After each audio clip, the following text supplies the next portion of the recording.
Good morning વિદ્યાર્થી મિત્રો, શ્રી કન્યા પ્રાથમિક વિદ્યાલય કાલાવડ ઈ લર્નિંગ એપ્લિકેશનમાં આપ સૌનું સ્વાગત છે. વિષય વિજ્ઞાન ધોરણ 6 ચેપ્ટર નંબર 8 બોડી મૂવમેન્ટ્સ એટલે કે શરીરનું હલનચલન. રાઈટ. હવે પ્રીવિયસ લેક્ચરની અંદર છે આપણે છે અલગ અલગ પ્રકારની બોડી મૂવમેન્ટ્સ વિશે જોયું. રાઈટ. અને તેના પછી નેક્સ્ટ લેક્ચરની અંદર છે આપણે અલગ અલગ પ્રકારના સાંધા વિશે અભ્યાસ કરી ગયા, જેની અંદર ફર્સ્ટ વન છે એ ખલદસ્તો સાંધો, ત્યારબાદ છે સેકન્ડ વન છે એ મિજાગરા સાંધા, અચલ સાંધા અને ઉખડી સાંધા, એના વિશે છે આપણે અભ્યાસ કરી ગયા. હવે આ સાંધા છે એ અલગ અલગ પ્રકારની મૂવમેન્ટ સાથે છે સંકળાયેલા છે. રાઈટ. આપણે પ્રવૃત્તિ નંબર 1 પણ કરેલી કે સાંધા વગર છે એ બોડીની મૂવમેન્ટ છે કોઈ પણ પ્રકારની છે શક્ય નથી. તો આજે જોશું પાછલી પિંજર. રાઈટ. ત્યારબાદ છે કે કરોડ સ્તંભ છે એના વિશે અભ્યાસ કરીશું આ લેક્ચરની અંદર. હવે જોઈએ સૌ પ્રથમ પાછલી પિંજર. એની અંદર શું છે તો કે તમારા કેટલાક મિત્રોને ઘૂંટણ વાળ્યા વગર નમીને તેની આંગળીઓ સ્પર્શ કરવાનું કહો. રાઈટ. હવે તમારે છે તમારા મિત્રને ઘૂંટણ વાળ્યા વગર નમીને છે પગની આંગળીઓને સ્પર્શ કરવાનું કહો. હવે ગરદનથી શરૂ કરીને તમારી આંગળીઓ તમારા મિત્રની પીઠ પર ફેરવો. જે તમે અનુભવ કર્યો તે મેરુદંડ અથવા તો કરોડ સ્તંભ એટલે કે બેકબોન છે, જે શરીરની પાછળના ભાગે છે આવેલું છે. રાઈટ. એને શું કહેવામાં આવે છે તો કે બેકબોન અથવા તો મેરુદંડ અને કરોડ સ્તંભ. MCQ ની અંદર તમને પૂછાઈ શકે તો તમને મેરુદંડ આપેલું હોય તો તમારે એ કરવાનું, અથવા તો કરોડ સ્તંભ આપેલું હોય એ પણ એક જ છે.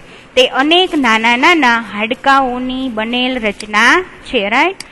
મેરુદંડ શેનો બનેલો હોય છે તો કે અનેક નાના નાના હાડકાઓનો, જે તમે અહીં આકૃતિ 8.11 ની અંદર જોઈ શકો છો. આ આખી રચના છે એ કરોડ સ્તંભ અથવા તો મેરુદંડની છે, જેને કશેરુકા એટલે કે વર્ટિબ્રેટ પણ કહેવામાં આવે છે. કરોડ સ્તંભ આવી 33 કશેરુકાઓની બનેલી હોય છે. કરોડ સ્તંભની અંદર ટોટલ 33 હાડકા છે આવેલા હોય છે. પાછળી પિંજર આ અસ્થિઓ સાથે જોડાયેલું છે. હવે આપણે આગળના લેક્ચરની અંદર જોયું હતું, બરાબર, કે પાછળી પિંજર જેને આપણે રિબકેજ તરીકે પણ ઓળખીએ છીએ, જેની અંદર ટોટલ છે એ 25 હાડકા આવેલા હોય છે.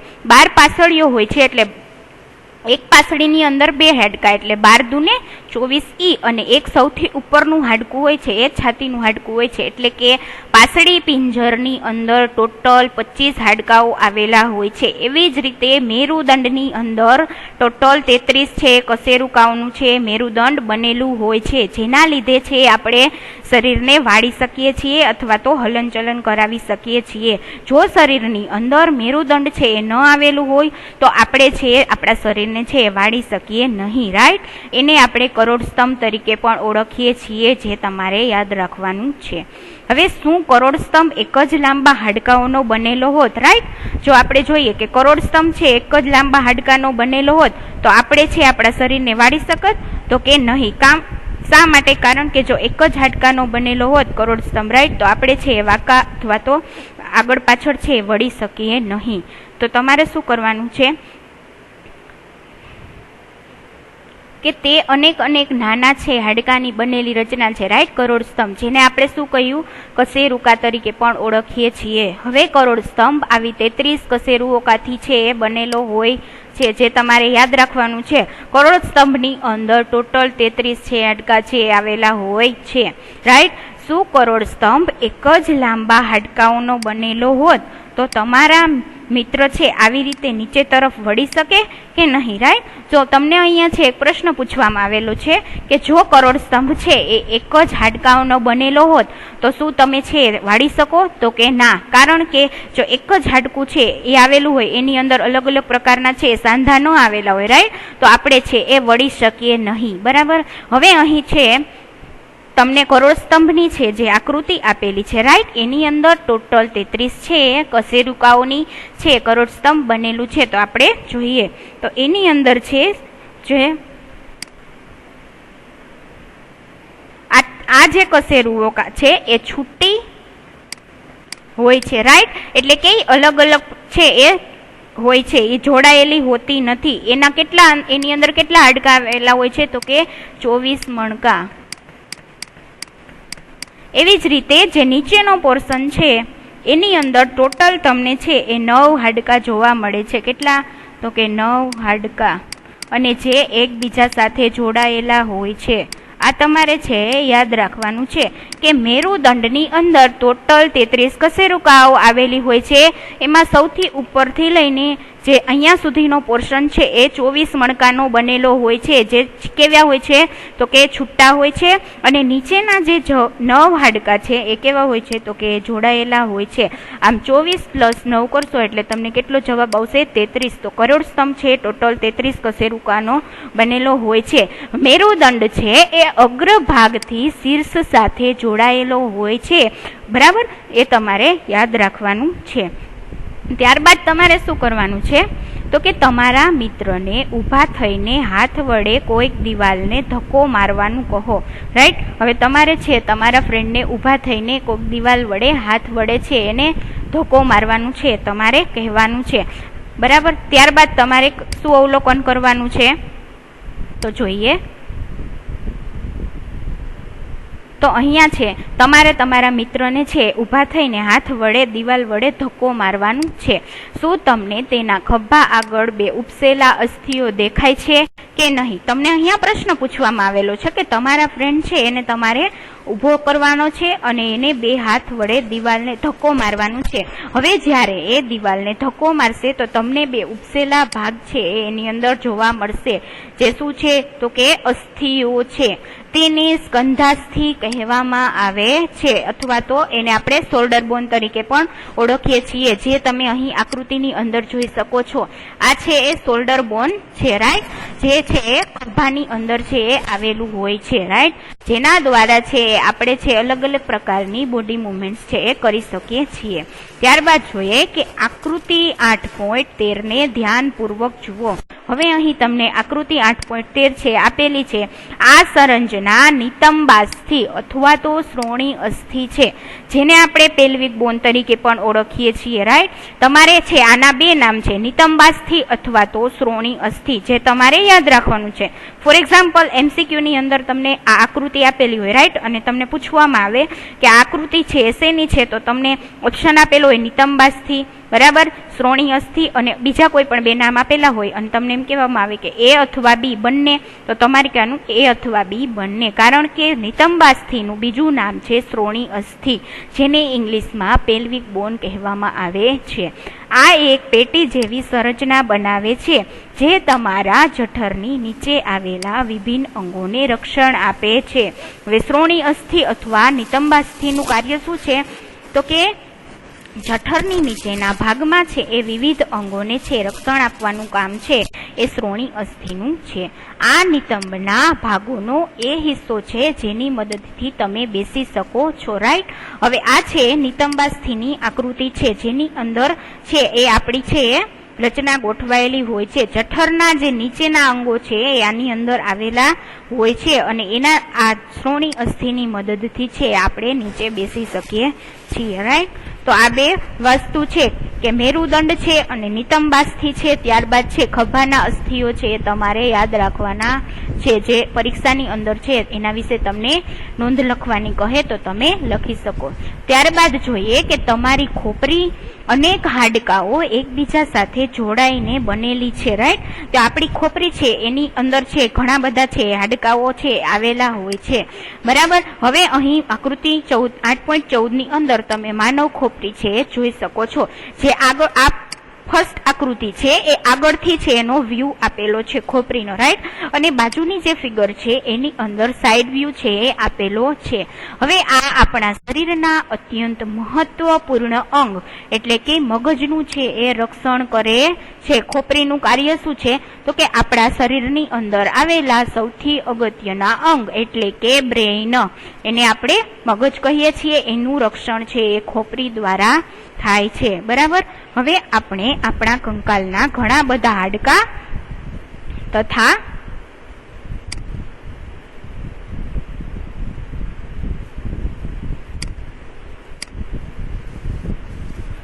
હાડકા તથા સાંધાની ચર્ચા કરી, રાઈટ। હવે કંકાલ સિવાય એવા બધા પણ અંગો છે કે જે હાડકા જેટલા કઠણ હોતા નથી અને તેને આપણે છે સરળતાથી વાળી શકીએ છીએ, રાઈટ, જેને આપણે કોમલાસ્થિ અથવા તો અસ્થિ કૂચા તરીકે પણ ઓળખીએ છીએ, રાઈટ। હવે આપણે આપણા કંકાલના ઘણા બધા હાડકા વિશે આપણે જોયું કે મેરુદંડની અંદર 33 જોડ છે હાડકા આવેલા હોય, એવી રીતે પાસળી પિંજરની અંદર 25 હાડકા આવેલા હોય, રાઈટ। હવે આપણે જોયું કે અલગ અલગ પ્રકારના સાંધા છે એ પણ આપણી શરીરની અંદર આવેલા હોય છે।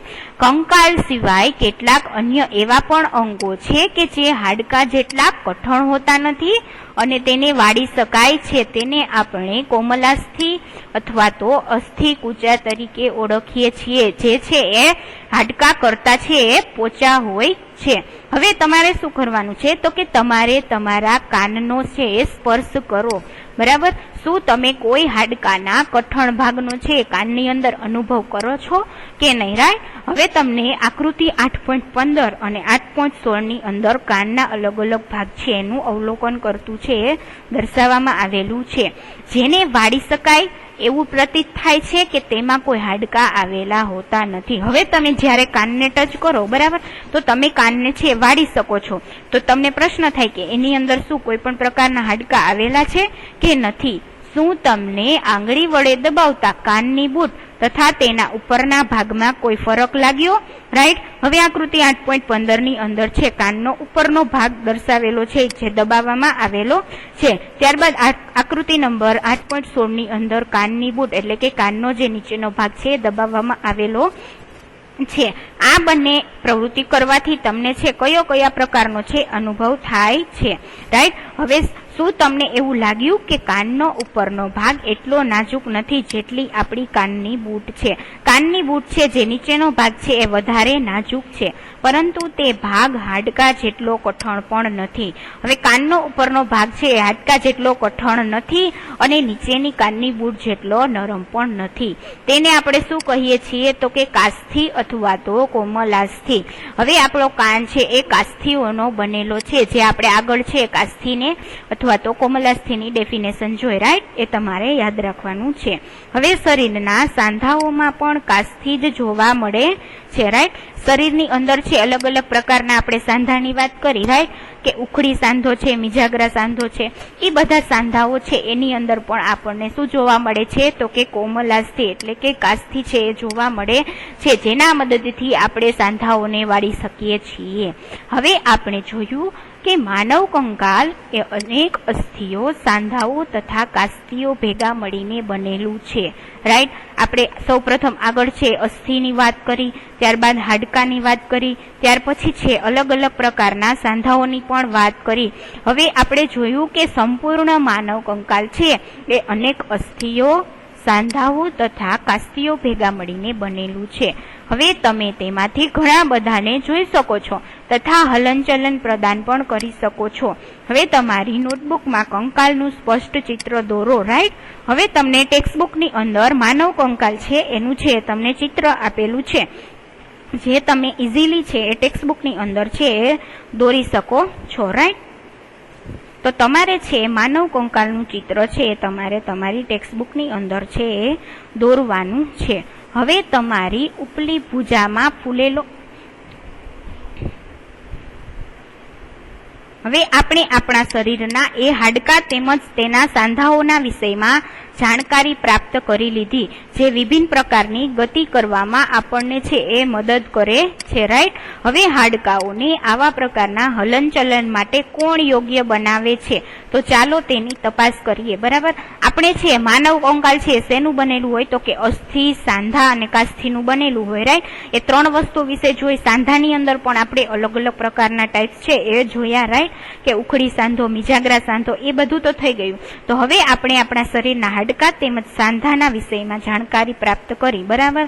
હવે શું કરશી તો હાડકાઓને છે હલનચલન આપવામાં કોણ મદદરૂપ છે તેના વિશે અભ્યાસ કરીશું। તમારે શું કરવાનું તો તમારા એક હાથની મુઠ્ઠી બનાવી કોણીના ભાગથી તમારા હાથને વાળી અંગૂઠાના મદદથી તે બાજુના ખભાને અડવાનો પ્રયાસ કરો, જે તમને આકૃતિ 8.17 ની અંદર છે એ બતાવવામાં આવેલું છે, રાઈટ। તમે છે આકૃતિ 8.17 ની અંદર જોઈ શકો છો કે તમારે શું કરવાનું છે, તો તમારા હાથની છે અહીંયા મુઠ્ઠી વાળવાની છે. આકૃતિની અંદર તમે જોઈ શકો છો કે અહીંયા તમારે મુઠ્ઠી વાળવાની, ત્યારબાદ હાથને કોણીથી વાળવાનો છે. હવે તમે જેવો હાથને કોણીથી વાળશો તો તમને અહીંયા છે ઉપસેલો ભાગ છે એ જોવા મળશે. આવું શા માટે તમને પ્રશ્ન થાય, રાઈટ, કે આવું શા માટે જોવા મળે છે? ઉપસેલો ભાગ આપણે જ્યારે કોણી વાળીએ છીએ મુઠ્ઠી વાળીને ત્યારે જ શા માટે જોવા મળે છે? જ્યારે આપણો હાથ ખુલ્લો હોય ત્યારે છે આપણને જોવા મળતું નથી. હવે તમારી ઉપલી ભુજાનો ફૂલેલો ભાગ છે તમે જોયો, રાઈટ. હવે આકૃતિની અંદર તમને સ્પષ્ટ જોવા મળે છે. હવે બીજા હાથ વડે સ્પર્શ કરીને તેને જોવો. શું તમને કોઈ ઉપસેલો ભાગ નજર આવે છે? તો કે હા, તેને સ્નાયુ કહેવામાં આવે છે. સ્નાયુ અથવા તો મસલ. સંકોચન થવાને કારણે સ્નાયુઓ ઉપસી આવે છે. હવે તમે તમારા હાથને ફરીથી સામાન્ય સ્થિતિમાં લાવો, રાઈટ. જેવી રીતે તમે અહીંયા વાળેલો હતો હાથ, એને તમારે શું કરવાનું છે, તો કે સામાન્ય સ્થિતિની અંદર છે હાથને લઈ આવો, રાઈટ. તો સ્નાયુઓનું શું થાય છે એ તમારે જોવાનું છે. શું હજુ પણ તે સંકોચનશીલ અવસ્થામાં છે? તો કે ના. ચાલતી અથવા દોડતી વખતે તમે તમારા પગમાં સ્નાયુઓનું આવું જ સંકોચન છે એ જોઈ શકો છો. સંકોચનશીલ અવસ્થામાં સ્નાયુ છે એ નાના, કઠણ તેમજ જાડા થઈ જાય છે અને તે છે એ હાડકાને ખેંચે છે. સ્નાયુની મદદથી જ છે આપણે કોઈ પણ પ્રકારની મૂવમેન્ટ છે કરી શકીએ છીએ, રાઈટ. આપણા શરીરની અંદર કંકાલ, માનવ કંકાલની અંદર હાડકાઓ આવેલા હોય છે, એની અંદર સ્નાયુ આવેલા હોય છે, ત્યારબાદ અસ્થિ અને કાસ્થિ આવેલું હોય છે અને જોડે જોડે સ્નાયુઓ છે મોસ્ટ ઇમ્પોર્ટન્ટ છે એ આવેલા હોય છે, જેની મદદથી આપણે અલગ અલગ પ્રકારની મૂવમેન્ટ કરી શકીએ છીએ. કોઈ અસ્થિને ગતિ પ્રદાન કરાવવા માટે બે સ્નાયુઓને સંયુક્ત રીતે કાર્ય કરવું પડે છે. હવે જ્યારે બે સ્નાયુમાંથી કોઈ એક જ સંકોચાય છે ત્યારે અસ્થિ તે દિશામાં ખેંચાય છે. જોડના બીજા સ્નાયુ શિથિલ અવસ્થામાં આવી જાય છે. અસ્થિને વિપરીત દિશામાં ગતિ કરાવવા માટે હવે બીજો સ્નાયુ સંકોચાઈને અસ્થિને પોતાની પૂર્વ સ્થિતિમાં ખેંચે છે, જ્યારે પહેલો સ્નાયુ હવે શિથિલ સ્થિતિમાં આવી જાય છે. સ્નાયુ માત્ર ખેંચી શકે છે, તે ધક્કો મારી શકતા નથી. આ પોઈન્ટ છે એ મેઇન છે કે સ્નાયુઓ છે એ માત્ર છે એ ખેંચી શકે છે, એ ધક્કો મારી શકતા નથી. હાડકાને છે ધક્કો મારી શકતા નથી, માત્ર શું કરી શકે છે, તો કે ખેંચી શકે છે. આથી એક અસ્થિને ગતિ પ્રદાન કરાવવા માટે બે સ્નાયુઓને સંયુક્ત રીતે છે એ કાર્ય છે એ કરવું પડે છે, રાઈટ. હવે જોઈએ, શું ગતિ કરાવવા માટે હંમેશા હાડકા તેમજ સ્નાયુઓની આવશ્યકતા જ રહેલી હોય છે? હવે આપણે ઉપર જોયું કે કોઈ પણ હાડકું છે એને ગતિ કરાવવા માટે બે સ્નાયુઓને સંયુક્ત રીતે છે એ કાર્ય કરવું પડે છે, રાઈટ. હવે જોઈએ, શું ગતિ માટે હંમેશા હાડકા તેમજ સ્નાયુઓની આવશ્યકતા રહેલી હોય છે? તો આપણને પ્રશ્ન થાય કે માનવ છે એની અંદર અસ્થિ અને કાસ્થિ છે બે પ્રકારનું મટીરિયલ છે એ આવેલું હોય છે, રાઈટ. એવી જ રીતે અલગ અલગ પ્રકારના પ્રાણીઓ છે એની અંદર કેવી કેવી રચના આવેલી હશે? તો આપણને પ્રશ્ન થાય કે શું ગતિ માટે હંમેશા હાડકા તેમજ સ્નાયુઓની જ આવશ્યકતા રહેલી હોય છે, બીજું કોઈ પણ મટીરિયલ છે એ જોઈએ કે નહીં? ત્યારબાદ આપણને એ પણ પ્રશ્ન થાય કે બીજા પ્રાણીઓ કેવી રીતે ચાલે છે, રાઈટ. કે આપણે જોયું કે મનુષ્ય છે પગ દ્વારા હલનચલન કરે છે, એવી જ રીતે આપણે જોયું કે માછલી છે એ તરીને હલનચલન કરે છે, સાપ છે એ સરકીને હલનચલન કરે છે. તો બધા પ્રાણીઓ છે એ અલગ અલગ પ્રકારનું છે હલનચલન દર્શાવે છે. તો શું બધા પ્રાણીઓમાં હાડકા જોવા મળે છે કે નહીં, રાઈટ. તમને પ્રશ્ન થાય કે બધા પ્રાણીઓની અંદર છે હાડકા જોવા મળે છે. તમે જોયું કે સાપ છે એ સરીસૃપ વર્ગનું પ્રાણી છે, તો તમને પ્રશ્ન થાય કે સાપની અંદર શું હાડકા આવેલા હશે? ત્યારબાદ સાપ સિવાય બીજું એક ઉદાહરણ છે કે અળસિયું છે, રાઈટ. કે અળસિયાની અંદર છે એ હાડકા આવેલા હોય છે. એવી જ રીતે વંદો છે, માખી છે, મચ્છર છે, એ બધા એક જ પ્રકારના પ્રાણીઓ છે. શું એની અંદર પણ અલગ અલગ પ્રકારના છે જે હાડકા છે આવેલા હશે? અળસિયા તથા ગોકળ ગાયમાં શું હોય છે, રાઈટ. હવે તમને પ્રશ્ન થાય કે અળસિયું છે, ત્યારબાદ ગોકળ ગાય છે જે એકદમ નાના નાના છે એ પ્રાણીઓ છે. તો ચાલો કેટલાક પ્રાણીઓની ગતિ વિશે છે આપણે અભ્યાસ કરીએ, રાઈટ. ત્યાર પછીનો નેક્સ્ટ ટોપિક છે આપણે નેક્સ્ટ લેક્ચરની અંદર જોશું.